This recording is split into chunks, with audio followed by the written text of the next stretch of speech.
அதிமுக ஒரு மிகப்பெரிய கட்சி. நிறைய ஏழை எளிய மக்கள் அந்த கட்சியை விரும்பி அங்கே இருக்கிறார்கள்.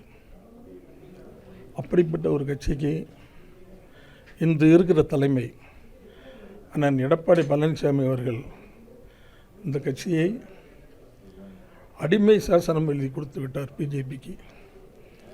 அதாவது அதிமுகவோடு யார் கூட்டணி அமைத்தாலும் அதிமுகவுக்கு பிறகுதான் அவர்கள் இருப்பார்கள். அதிமுக சொல்வதைத்தான் அவர்கள் கேட்பார்கள். ஆனால் இப்போது கூட்டணி கட்சி சொல்வதை அதிமுக கேட்க வேண்டும் என்ற ஒரு தலைகீழ் நிர்பந்தத்தை இவர் உருவாக்கியிருக்கிறார். எனவே இது ஒரு மிகப்பெரிய அவமானகரமான செய்தி என்பதுதான் அதிமுக தொண்டர்களுடைய எண்ணம். அதுதான் எனக்கும். எனவே இவ்வளவு பெரிய அவமானத்திற்கு பிறகு நாம் அங்கு தொடர்ந்து நீடிக்க வேண்டுமா என்பதுதான் என்னுடைய கேள்வி. இது எல்லோருடைய மனதிலும் இருக்கின்ற கேள்விதான். அதிமுக ஒவ்வொரு தொண்டனும் என்ன நினைக்கிறானோ அதைத்தான் நான் இப்போது தெரிவிக்கிறேன்.